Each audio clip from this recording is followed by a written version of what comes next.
Hola, mi nombre es Maximiliano Cristiá, soy profesor de Ingeniería de Software en la Universidad Nacional de Rosario, en Argentina. Este es el primer video sobre el lenguaje de especificación StateCharts. Este lenguaje de especificación está destinado más que nada a la especificación, a describir, a modelar sistemas reactivos con un número finito de estados.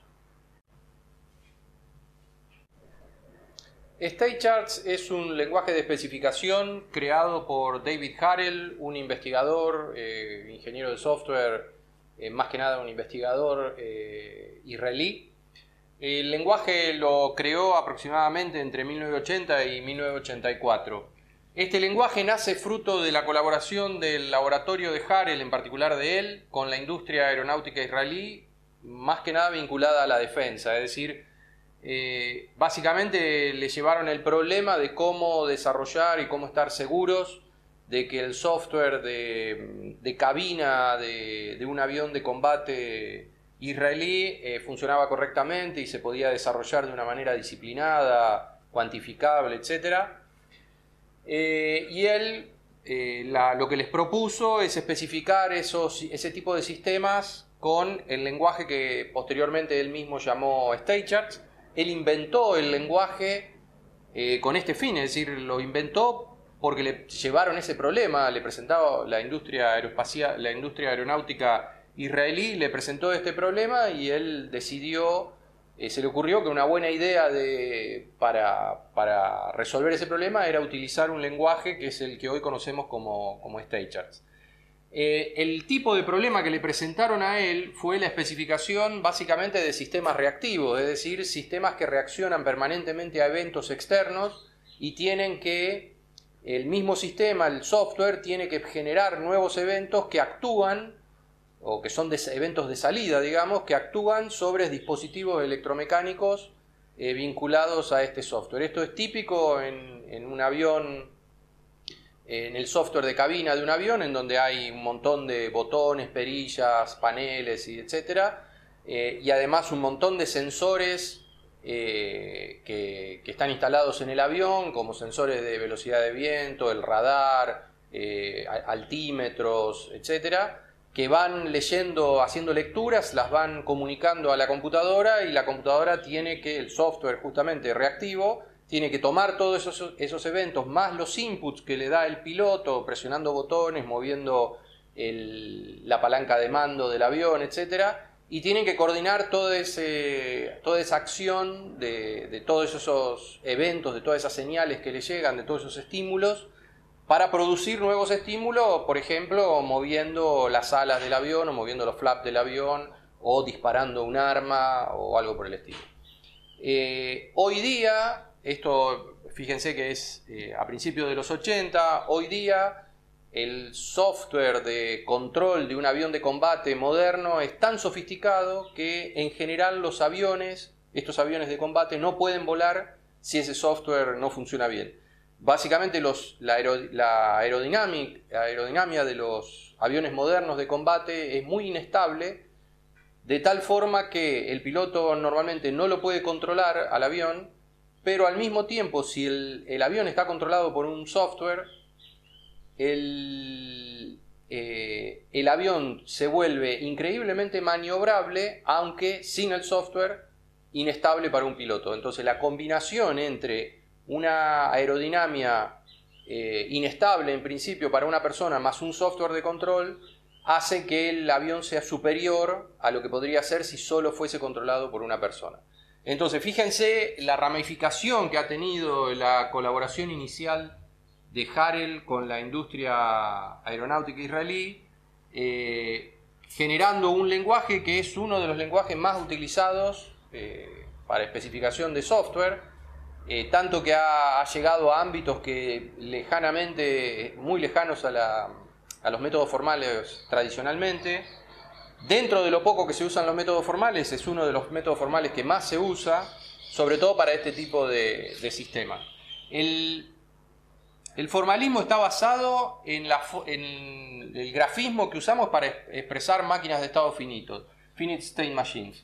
Es decir, básicamente circulitos, cajitas, globitos para indicar los estados, flechas para indicar las transiciones, que normalmente tienen un nombre, los estados también tienen un nombre. Lo que hace Harel, como lo vamos a ir viendo, es extender este grafismo con nuevos gestos gráficos para permitir expresar cosas cada vez más complicadas, teniendo en cuenta una premisa fundamental en este tipo de cosas, que es que si bien los sistemas reactivos para los cuales está pensado el grafismo, el formalismo, son de estados finitos, eso no quiere decir que sean pocos estados. Puede ser estados finitos, pueden ser 50.000 estados.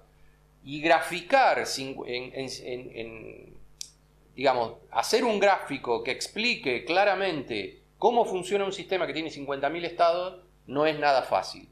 Por lo tanto, Harel introduce varios gestos gráficos que ayudan a simplificar esos sistemas que, si bien son de estados finitos, tienen muchísimos estados.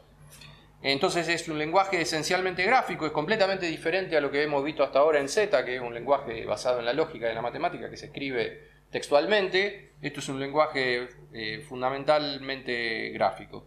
Y la semántica del lenguaje, que no la vamos a ver en detalle, está dada por un algoritmo de simulación, es decir, hay un algoritmo, hay una descripción algorítmica de cómo un state chart se tiene que ir ejecutando, de manera tal que uno podría hacer una herramienta que, dado un state chart y dado el estímulo inicial o los estímulos iniciales, el algoritmo es capaz de computar hasta qué estado final o estados finales llega el state chart en cuestión.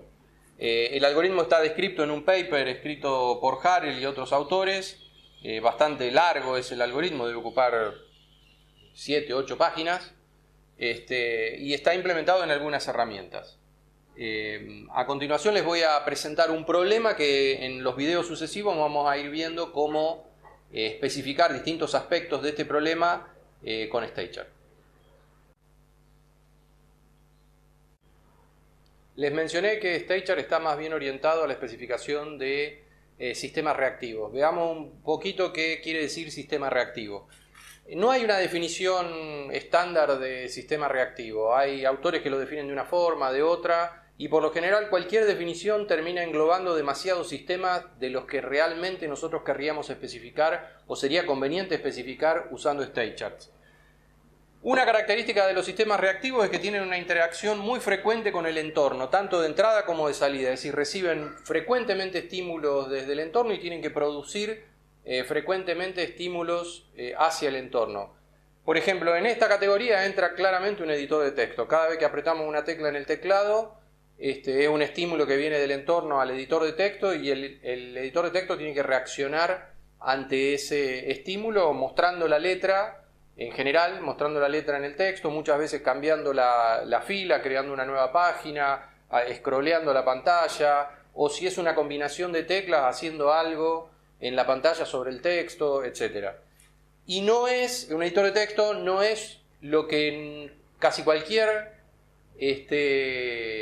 ingeniero o investigador entendería por un sistema reactivo, y menos aún por un sistema reactivo cuya especificación convenga hacer en state charts.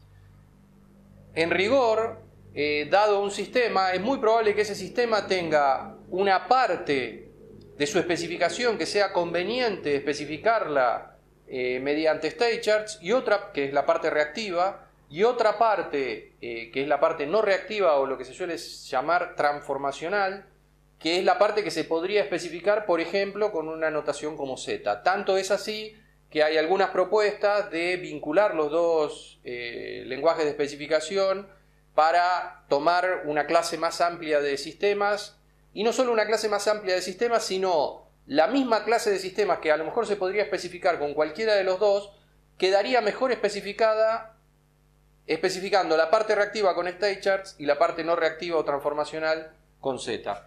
Entonces, interacción muy frecuente con el entorno. Y casi cualquier cosa cualquier software tiene una interacción muy frecuente con el entorno. Es cierto que hay muchos que no, pero hay muchos que sí, y que la idea no es especificarlos con state chart, o no es lo más conveniente especificarlos con state chart. Frecuentemente son sistemas que no terminan, pero no siempre es el caso. Por ejemplo, el sistema de control de cabina de un avión es un sistema reactivo, claramente, pero termina. El momento que el avión apaga el motor, ese sistema no corre más. Aunque es cierto que hay otros sistemas, por ejemplo, un semáforo, que en principio está funcionando siempre. Si deja de funcionar es porque hay alguna operación de mantenimiento o algo por el estilo, pero en general no se espera que el sistema llegue a un estado final en donde no hace más nada. En realidad es terminado el sistema más que termina. Usualmente son sistemas concurrentes y no deterministas, pero también esto es aplicable a muchos otros sistemas. Y lo de no determinista depende del nivel de abstracción en el cual uno se mueva. Si uno se abstrae un poco es probable que tenga un comportamiento no determinista. Si uno va a más bajo nivel es probable que ese determinismo quede resuelto de alguna manera por operaciones de más bajo nivel. Como les decía, casi cualquier sistema podría clasificarse como reactivo porque muchos sistemas tienen estas tres condiciones, digamos, y no son reactivos o no son, repito, sistemas que uno querría o convendría que especificara o con state charts. El intento de definición que yo hago, que tampoco es una definición, es que la interacción con el entorno es más compleja en un sistema reactivo, digamos, para decir que algo es un sistema reactivo o cuál es la parte reactiva de un sistema. La interacción con el entorno es más compleja que las estructuras de datos internas y transformaciones de datos que se hacen sobre esas estructuras de datos internas. Entonces, evidentemente, si yo estoy hablando de un editor de texto, tengo una permanente reactividad en el sistema porque el usuario está tipeando y ese tipeo hace que la pantalla de la computadora tenga que estar reaccionando permanentemente. Pero, ¿esa es la parte más compleja de un editor de texto o es más complejo la estructura interna que hay que manejar en el documento para poder, por ejemplo, mantener la relación que hay entre una parte de la pantalla y una porción de texto de manera tal que cuando yo selecciono con el mouse en una parte de la pantalla sepa qué palabra o qué frase o qué oración estoy seleccionando en la estructura interna que tengo?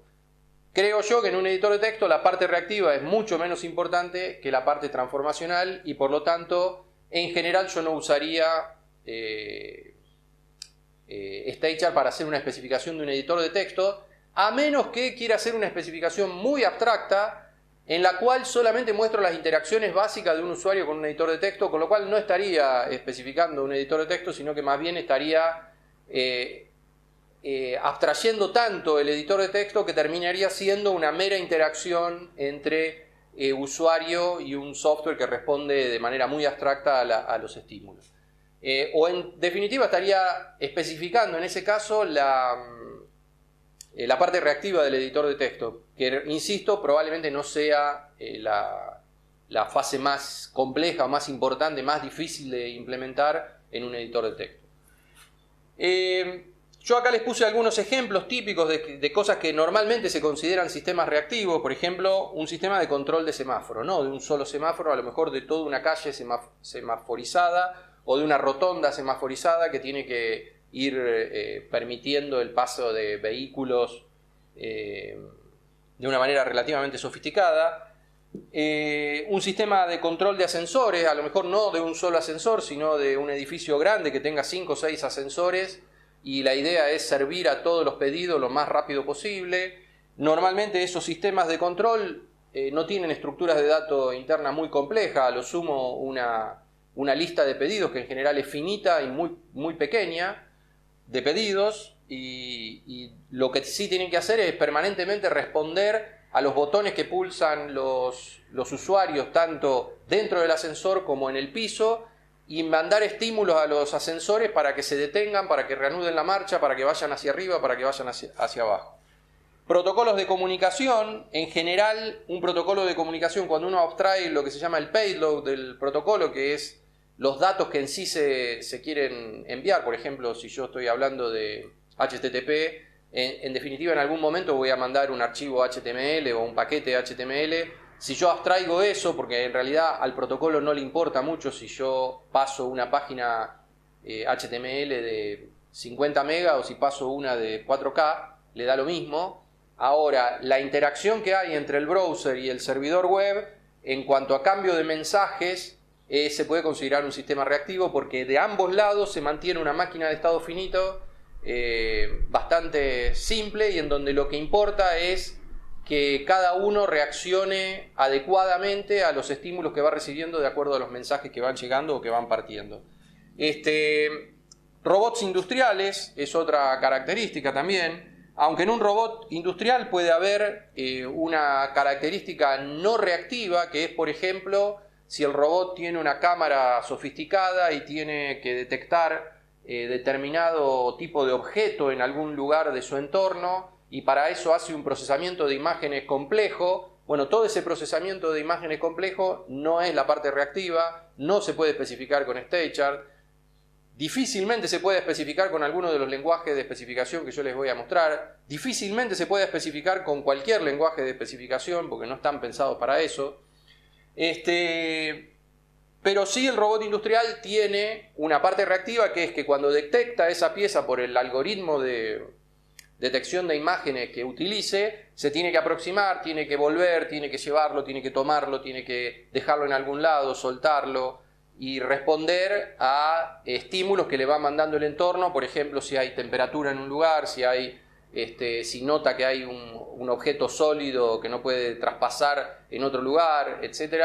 Esos son la parte reactiva del robot. Y en general esto lo podemos generalizar a control de dispositivos electromecánicos, como puede ser el software de a bordo en un auto, como puede ser el software de un microondas, como puede ser el software, bueno, ahora ya casi no existen, pero de un mini componente donde hay un equipo de música que antiguamente tenía para reproducir CD, una radio, y tenía muchos botones y uno podía tocar botones y el sistema tenía que reaccionar a esos estímulos.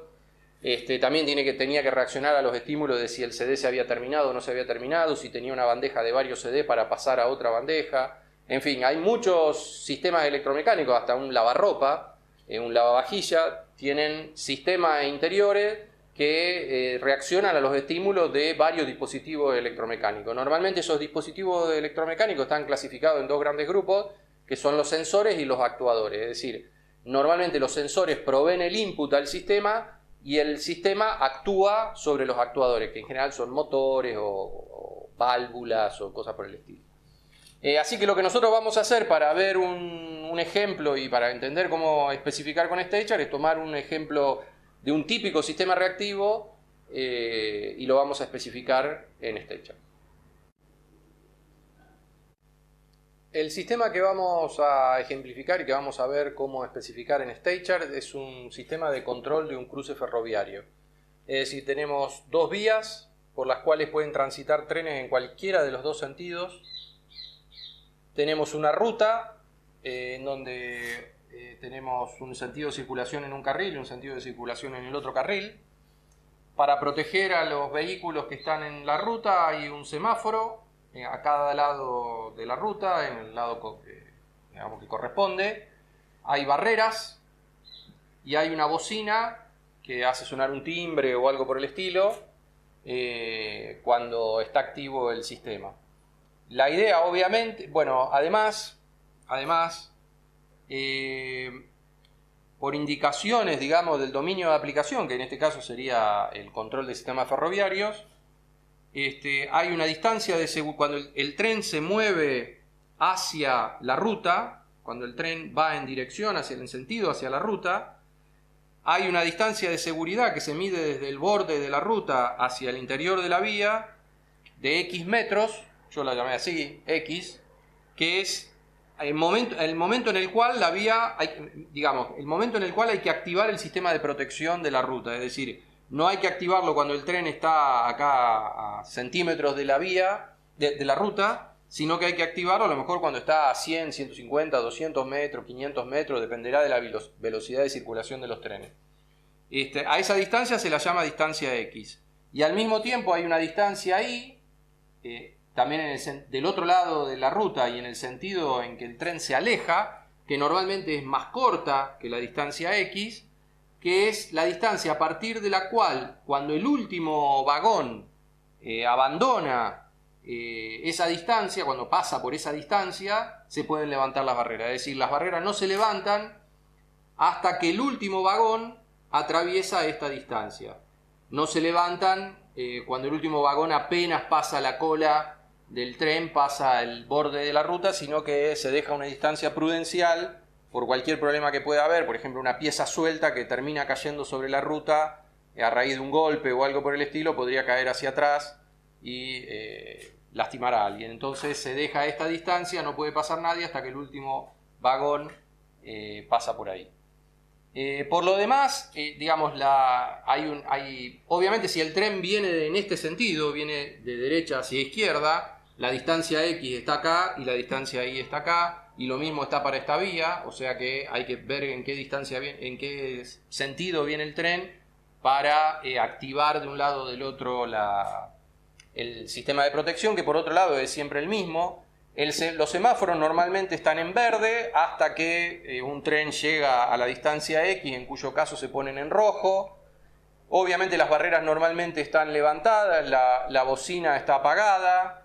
Cuando el tren llega a distancia X, el requerimiento básico es bajar las barreras, poner los semáforos en rojo y prender la bocina. Y obviamente el otro requerimiento básico es que cuando el último tren atraviesa la distancia Y, se levantan las barreras, se apaga la bocina y se ponen los semáforos en verde.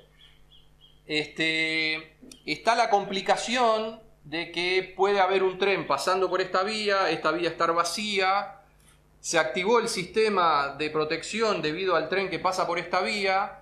Cuando este tren está a punto de irse y digamos, se podría casi levantar el sistema de protección, justo llega un tren por la otra vía que lo vuelve a activar al sistema, y por lo tanto, por más que este se termine yendo, no se puede, y a lo mejor no pasa ningún tren en ese instante de tiempo, no se puede levantar el sistema de protección porque está otro tren llegando y ya está activado, como digamos, en una nueva instancia está activado el sistema de protección. El hecho de que estén las dos vías hace que el sistema sea concurrente, porque uno tiene que ver lo que está pasando en las dos vías al mismo tiempo. Y acá fíjense que de alguna manera las estructuras de datos que tendría que manejar un sistema de estas características son ínfimas, mínimas, es prácticamente nada, 2 o 3 variables enteras o algo por el estilo, en tanto que lo importante es cómo reacciona a los estímulos del entorno, porque digamos, no es lo mismo reaccionar para levantar una barrera cuando hay un tren pasando por alguna de las dos vías que no levantarla. En fin, el problema ahí es la reacción del sistema ante los estímulos y no tanto las transformaciones de datos internas que tiene que realizar como si fuese el software de un banco, de una compañía de seguro o de comercio electrónico, digamos, donde las transformaciones de los datos son las cuestiones importantes y la reacción del sistema ante los estímulos de la computadora es menos importante o no es tan problemática. Lo que vamos a hacer como primer paso y para básicamente terminar este video es que yo les voy a dar las designaciones y la tabla de control y visibilidad para por lo menos una parte de los fenómenos con los cuales vamos a trabajar en la especificación. Los otros fenómenos los vamos a ir viendo a medida que desarrollemos más el problema y vamos a ver por qué aparecen esos otros fenómenos, que está relacionado con los videos anteriores del modelo WRCPM.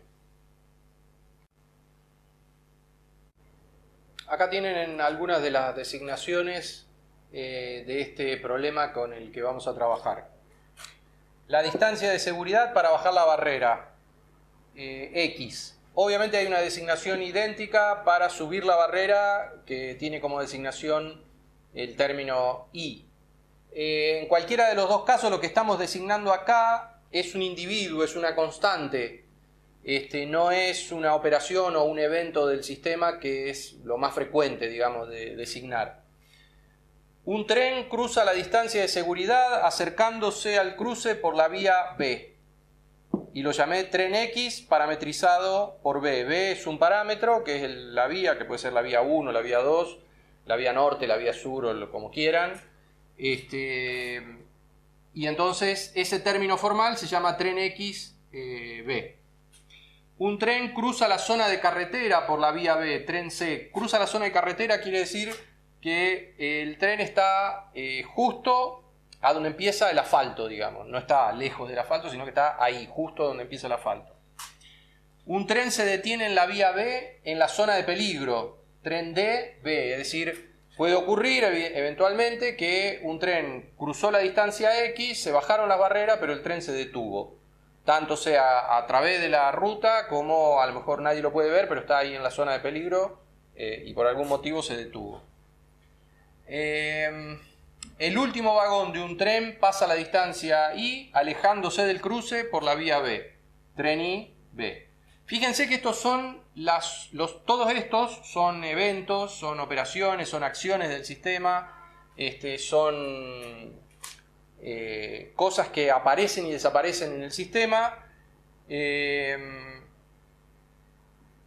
y son cosas súper básicas, digamos, son elementos muy pequeñitos del sistema con los cuales después nosotros en rigor tenemos que armar la especificación de los requerimientos, tenemos que ver cómo justificamos que vamos a hacer un sistema que va a funcionar bien, y lo tenemos que hacer en base a estos elementos, es decir, nosotros de ahora en más vamos a hablar de X, vamos a hablar de tren XB, no vamos a mencionar toda esta frase de acá, esa frase de ahí va a quedar implícita y el que no recuerde qué quiere decir tren XB va a tener que venir al documento de designaciones y buscar el término y leer la designación.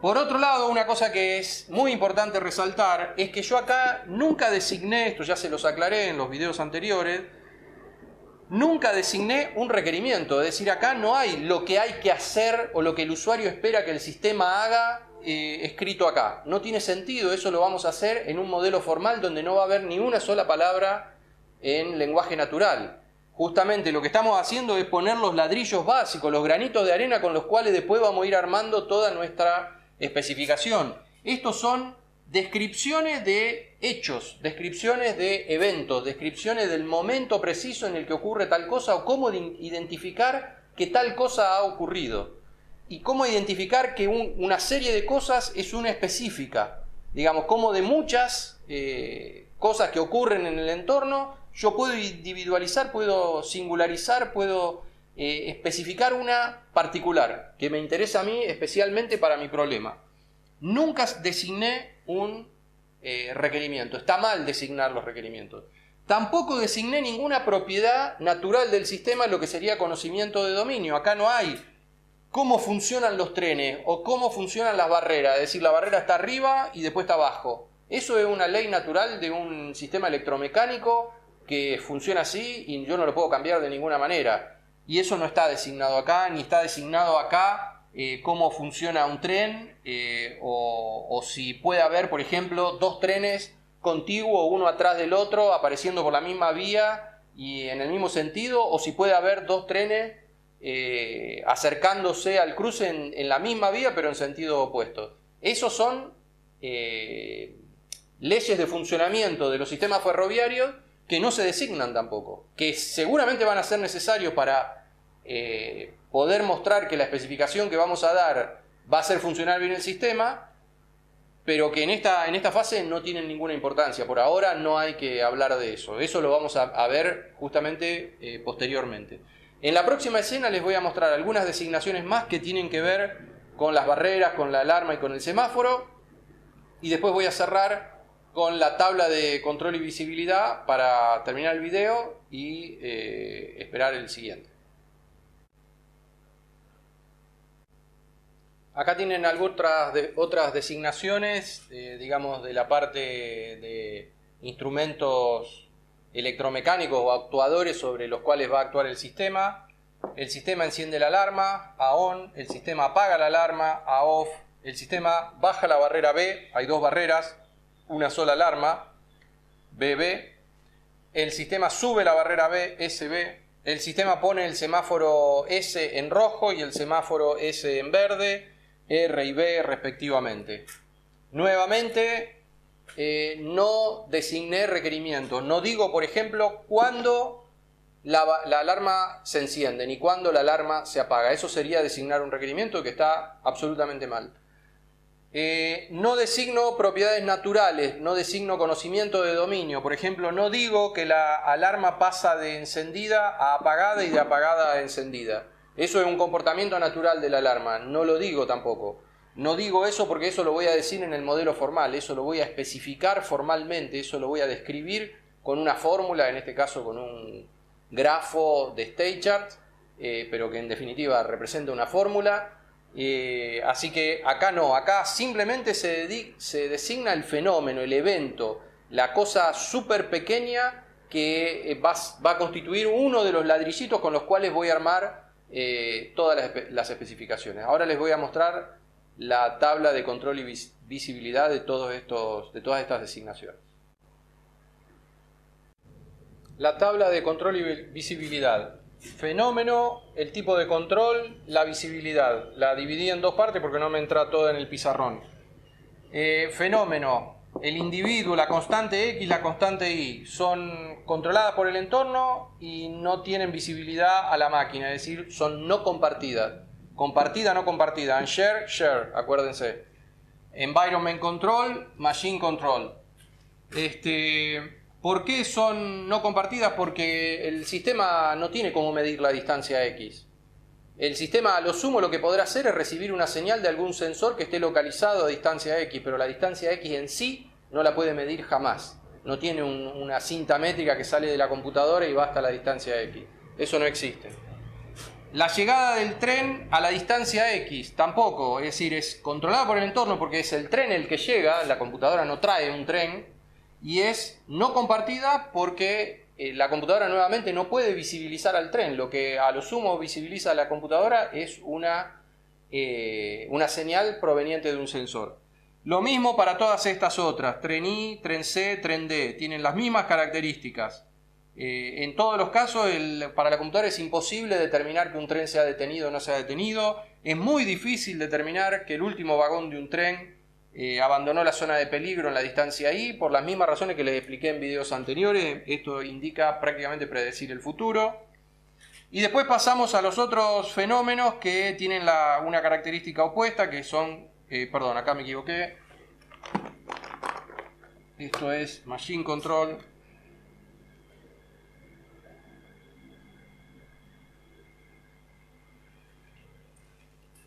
Cuando el sistema enciende la alarma, es justamente el sistema el que lo hace, por lo tanto es controlado por la máquina. Y esto no es no compartido, es compartido. Ahí está. Entonces, el sistema es el que enciende la alarma y es compartido porque el entorno percibe el encendido de la alarma. Si yo me paro cerca del cruce ferroviario, en el momento que se encienda la alarma lo voy a escuchar. Lo mismo cuando se apaga la alarma, yo también percibo que se apagó la alarma, que no hay una alarma encendida en ese momento. Lo mismo para bajar la barrera, subir la barrera, poner el semáforo en verde y poner el semáforo en rojo. Son todos controlados por la máquina y compartidos con el entorno. Claramente esto nos está diciendo que nosotros de acá no podemos sacar una especificación. ¿Por qué no podemos sacar una especificación? Porque tendríamos que ver qué hacemos con todos estos fenómenos que son no compartidos. Recuerden que una especificación no se puede hacer en base a fenómenos no compartidos. Y por lo tanto, sin estos fenómenos no tendríamos cómo saber que hay un tren que se está aproximando a la zona de peligro, o que un tren se detuvo en la zona de peligro, o un tren está por cruzar la zona de peligro, etcétera, etcétera, etcétera. Todas esas cosas no las podríamos saber desde la computadora y por lo tanto no podemos escribir la especificación. En realidad es más lo contrario, es decir, no podemos escribir la especificación porque son cosas no compartidas y eso nos hace ver que la computadora no lo puede percibir. Con lo cual en algún momento esto lo vamos a tener que conjugar con más conocimiento de dominio, con más riqueza de fenómenos. Vamos a tener que decir que va a haber ciertos sensores que van a detectar ciertas cosas, cómo las van a detectar, qué van a detectar, cuándo las van a detectar, y todo eso lo vamos a tener que codificar en un modelo formal. Así que por el momento lo único que vamos a poder especificar teniendo este tipo de fenómenos son los requerimientos y el conocimiento de dominio, pero no podemos hacer la especificación del software, no podemos hacer la especificación del sistema porque estamos trabajando con eventos no compartidos, y eso lo vamos a tener que reemplazar, pero eso queda para otros videos.